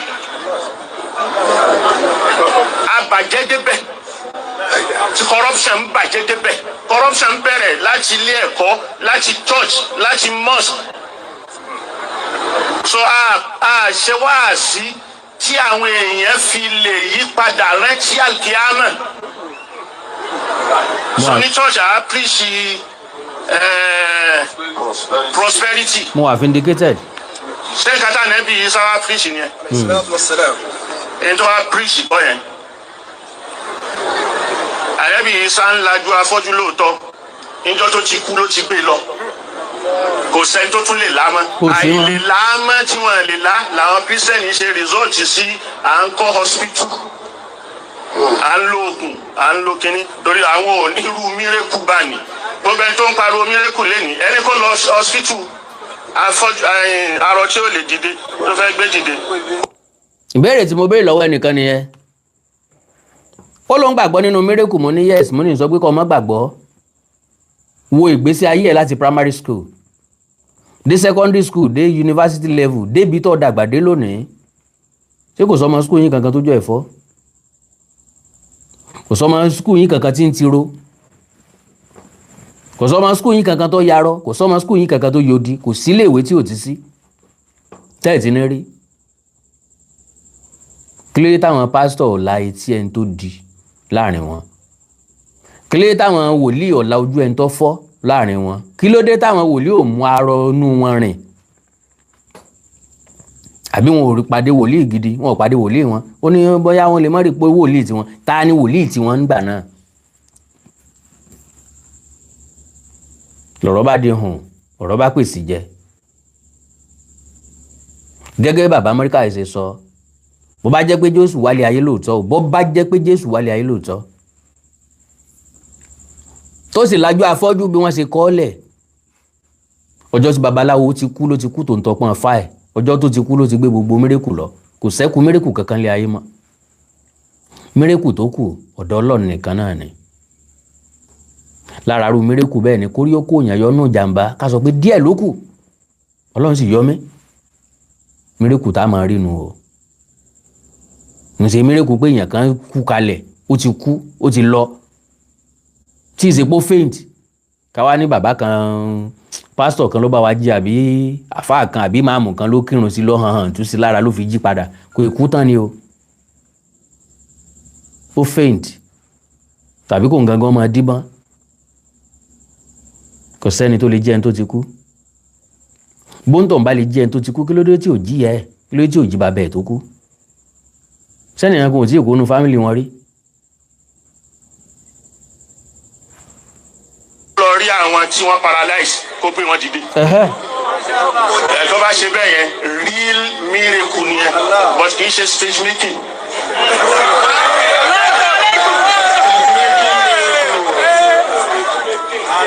So àwọn ẹ̀yẹn àwọn nǹkan wọ̀nyí ta sọnù níjọ́ká nẹ́bí Isa ti lọ lálẹ́ alukurani nìkan ṣo mùjísà tó lọ́hún ṣẹ́kù tí ó sì máa bẹ lọ gbére dámà tí ládẹ́yìnà fàfà kọ̀tùkúlẹ̀ mùjísà tí mìíràn nẹ́bí nà ẹ̀zẹ̀lẹ̀ ìwàlẹ̀ mùtẹ̀lú mi. dámà tí ládẹ́yìnà fàfà kọ̀tùkúlẹ̀ mùjísà tí.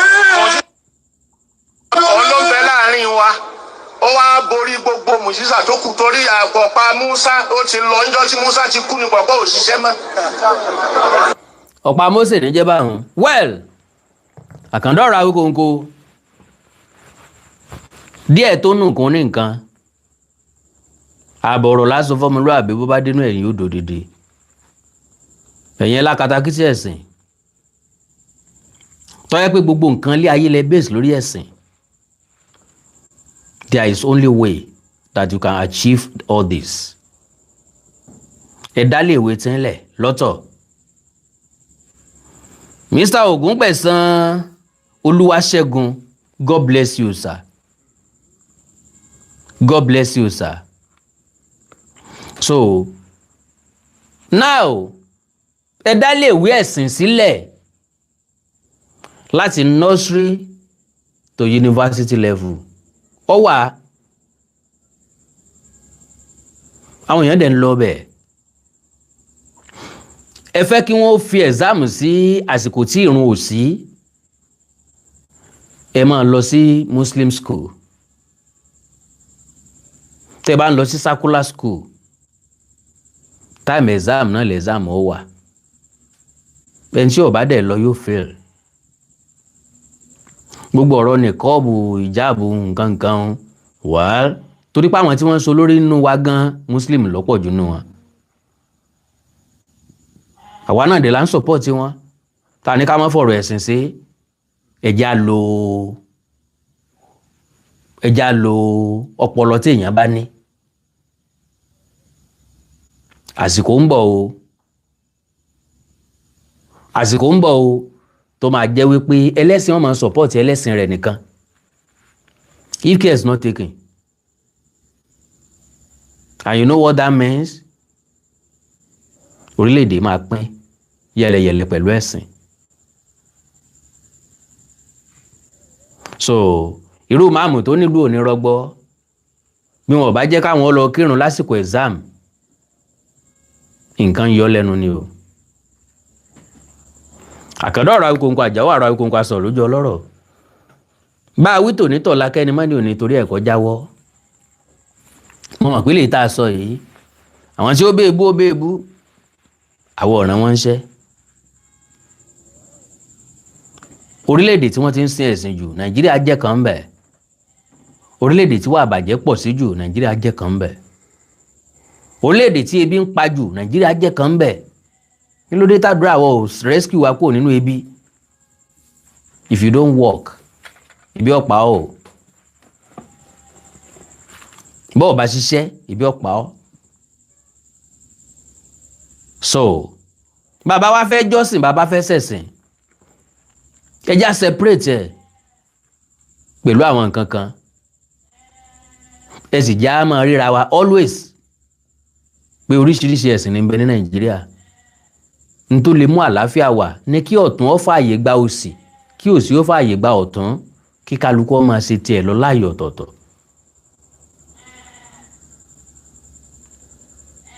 So Iran tẹ́ ń fọkàn sí pé ìlú Islam ni wọ́n ní Islam ti kú ń bẹ̀ o bóyá 91-93% nínú wọn ni wọn ò ṣe Islam mọ́ out of 65,000 àbí 75,000 mosque wọ́n ti more than 50,000 wọ́n ti pa torí àwọn èèyàn lọ́bẹ̀ mọ́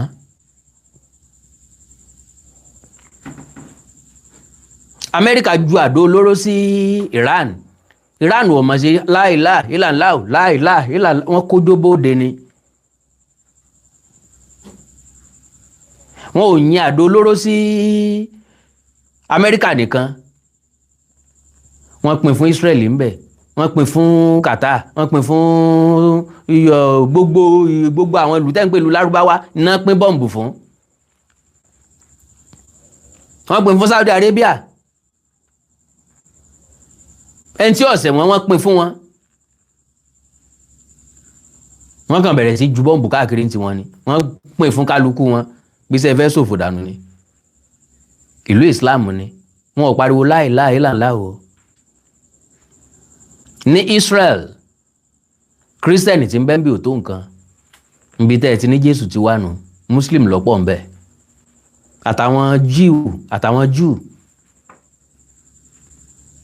Ńgbà tọ̀rọ̀ sí bí ọ̀rọ̀, àdó olóró wọn kó jáde o, nǹkan ìjà olóró alágbára wọn kó jáde o, wọn ò mọ gbàdúrà o, wọn ò sì fọ̀ràn mọ́ Ọlọ́run. ń bá fọ̀ràn mọ́ Ọlọ́run ó kù tán. Àti Amẹ́ríkà àti Iran wọ́n ti sinmi ọ̀sẹ̀ méjì nísìn, wọ́n ní wọ́n fẹ́ fààyè gba àjọsọyépọ̀, wọ́n ti ceasefire báyìí 2 weeks péré wọ́n fúnra wọn. 60 days tí Israel fún Hamas ó ti fẹ́ parí. Hamas láwọn ò ní tẹ̀lé tí Israel ń béèrè, Israel dẹ̀ sọ pé bí wọ́n bá tẹ̀lé táwọn ń béèrè àwọn ó resume ogun padà. Wọn ò gbàdúrà, kò sí lè tó gbàdúrà nù wọn o. Ntí kálukú ní ní kálukú fi ń jà o. Bíjà bá ṣẹlẹ̀ láàrin orílẹ̀-èdè míì pẹ̀lú Nàìjíríà lónìí, Nàìjíríà ò ní tá fi jà o. N tó mú ata fi ṣẹ́gun Boko Haram tì, ká tó lè ṣẹ́gun orílẹ̀-èdè kan yóò nira díẹ̀. Èlò la ní, èlò la ń pa. Mọ̀ yẹn tán ta àdó olóró kọ̀ọ̀kan tí Amẹ́ríkà ń jù sí Iran ni. Gbogbo owó àdó olóró tán ti jù sófà ó tó bọ́jẹ̀tì orílẹ̀-èdè míì. Àbẹ̀rù pọ̀fẹ́ lọ́bádé ni, ọ̀fẹ́ kọ́ lọ́bádé o, Ọlọ́run ni yóò ṣàánú gbogbo wa o. So ká mọ̀ tó ń fo àwọn òrógun ní Nàìjíríà, ká mọ̀ fogun ẹ̀sìn jára wa. Gbogbo ìlú ò ní rọgbọ, wọ́n fẹ́ sáàmù sí àgọ́ kan kí wọ́n sọ pé kéèyàn má lọ kírun, kò lè gbà, kò lè lọ, kò lè dà, kò lè ṣiṣẹ́ bẹ́ẹ̀, ìlú ò lè rọgbọ. Ẹ lọ fọ́ ìmáàmù lẹ́nu, ẹgbẹ́ ọ̀panu ẹ̀ mọ́, ọ̀jọ̀gbọ́n lèmi pé tẹ́ẹ̀tẹ́lẹ̀. Mọ̀ pé bábúlà káyè ni. Àkàndọ̀rọ̀ Awikonko ẹjẹ́ máa lọ. Wàá mọ̀ o, bóyá mo lẹ́nu tó fẹ́ sọ̀rọ̀ o. Kọ́mọ́dà bẹ́ni pé n ò fààyè lẹ̀ rárá o. +234 915 147 9599 +234 915 147 9599 àti +234 904 851 9362 +234 904 851 9362. Bó ti ẹ̀ jẹ́ pé lóru là ń ṣe prógráàmù wa, ẹ̀yìn ọgbà abẹ́ náà ni. Bòjí ńlá ò rí bí sáré fóòrùn, a mọ̀ gbára abẹ́ náà ni.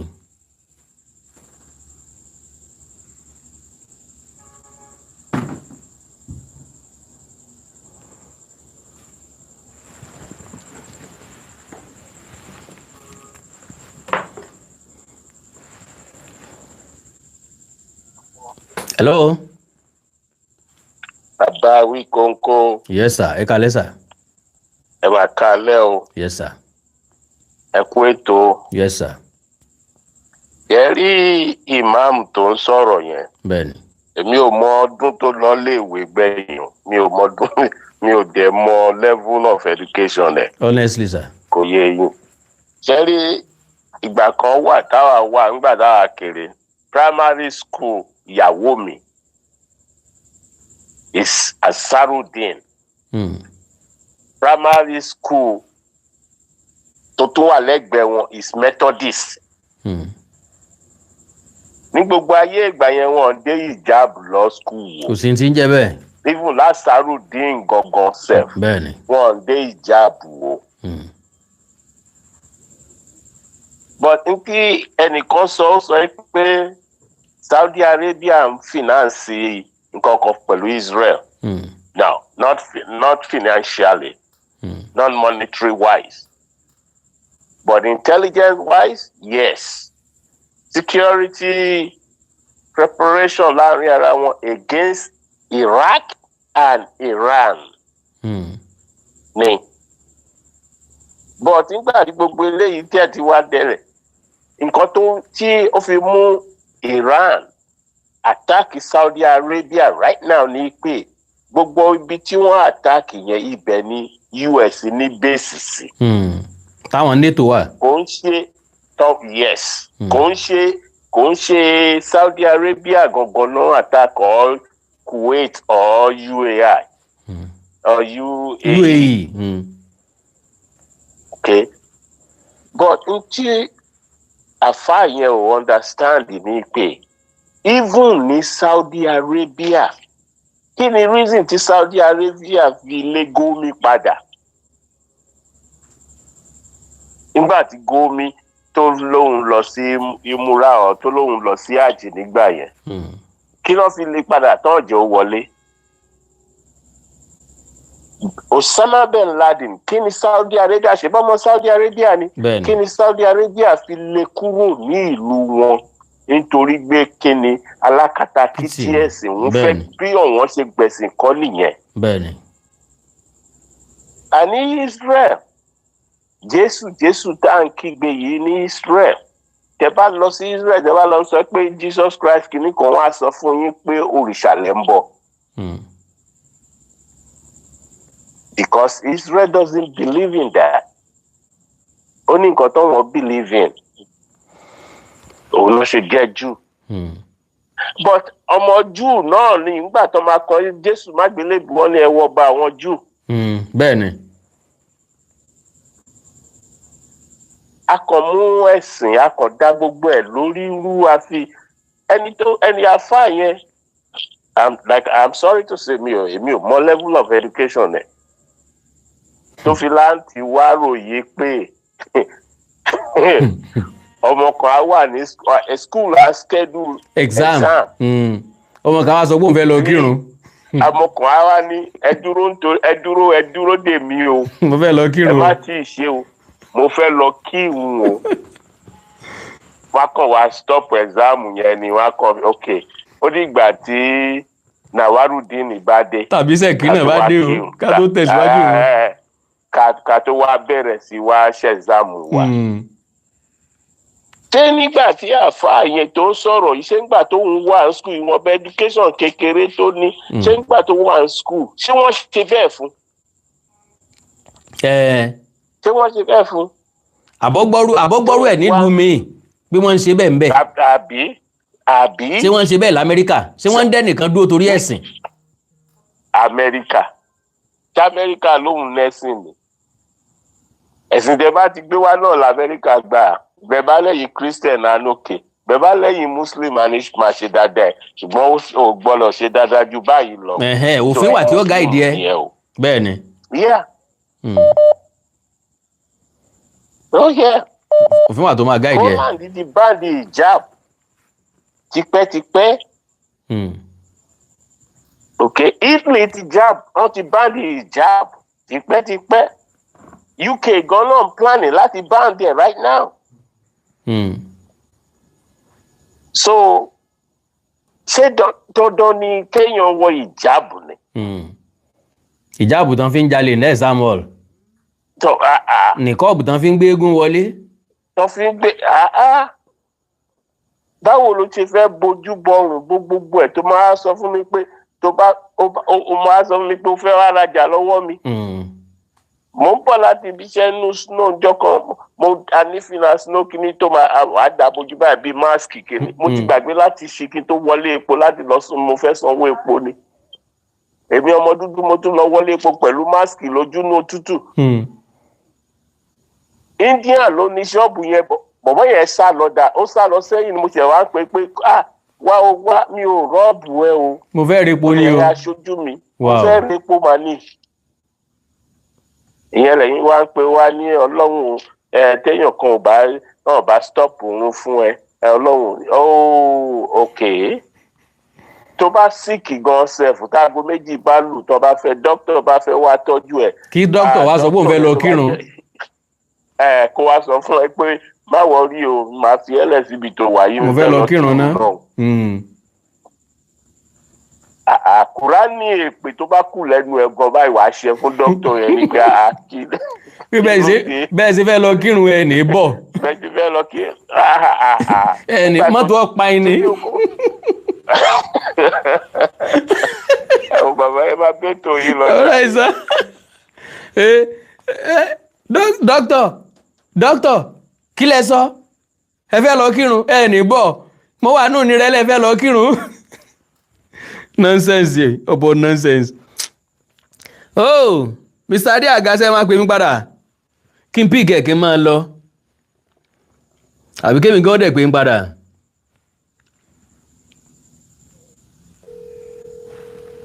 lórí táìmù mi jàre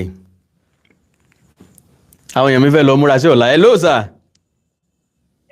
Hello sir. Yes sir. Ó jàre. Hello. Mo wà pẹ̀lú yín sir. Ẹ kú ètò. Yes sir. Ṣé rí ọ̀rọ̀ àwọn ní Muslim Alakatakiti yẹn ẹni èpè ni wọ́n. Ṣé rí kíní ó ti wọ́ wá láti gba ayé Alhaji Àríṣekọ́lá Àlàó ni.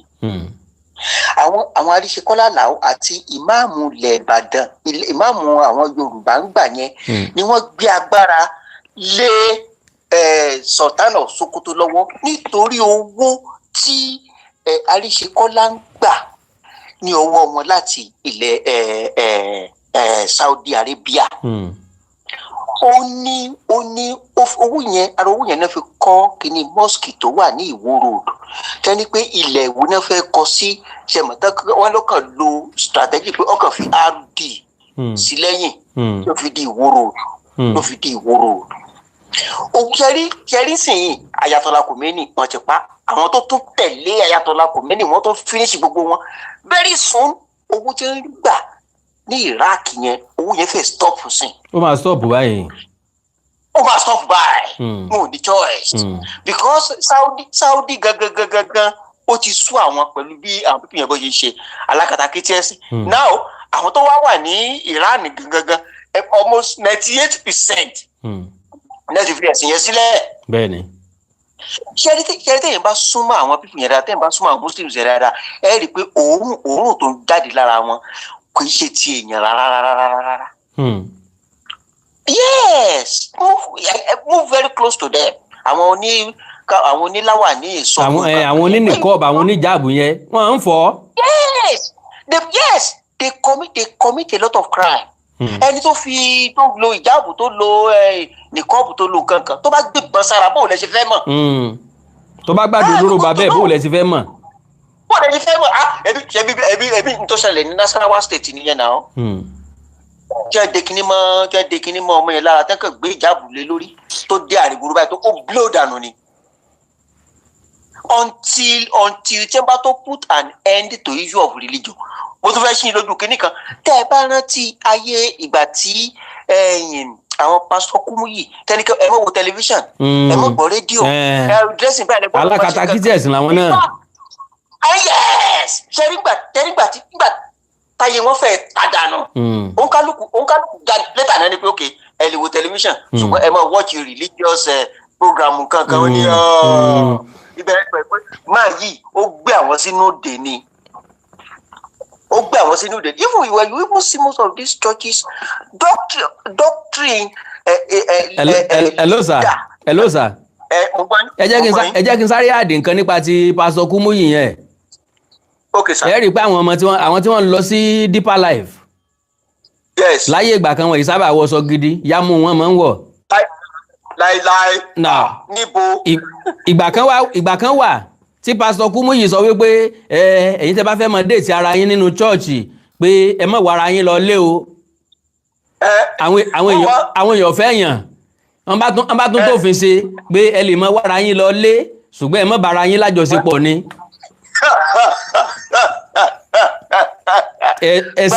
ẹ̀sìn kankan ọ̀sọ́ nǹkankan fẹ́ nìkankan kálukú kan lo discretion láti loot àwọn èèyàn ni. àtọ ọ̀dà ok ẹ jẹ́ kí n sọ kínní kan èmi gangan personally ṣé tí mo bá fi lè mú a bottle of coke tàbí tí mo bá fi lè mú a bottle of beer ṣé rí fún ọjọ́ 3-4 lẹ́yìn yẹn ebi burúkú ni ọmọ pàmí màmá jẹun níbí kan so automatically it means pé bíà yẹn kò bá mi lára mu. bẹ́ẹ̀ni. kí wá dá church sílẹ̀ ẹ mọ̀ pé kíní yẹn ni màá introduce. bẹ́ẹ̀ ni pé káwọn èèyàn máa mutí. exactly ìfà kódà kan màá condemn coke àní ọ̀dà. hello sir. hello. ibi tí mo ronú dé lónìí wípé pastor máa preach against ọtí tó bá jẹ́ wípé ẹni tí ń tọ́tí ní san ìdámẹ́wàá tó pọ̀ jù nínú church ṣé yóò fojú rẹ̀ wò ó. pastor máa preach against ilé aṣẹ́wó tó bá jẹ́ pé ẹni tó nílé aṣẹ́wó nírànjọ́ lọ́wọ́ jù sẹ́nu rẹ̀ ó dùn sí pastor yẹn. ẹja ayé tanra wa sir. God bless you daddy. God bless you sir.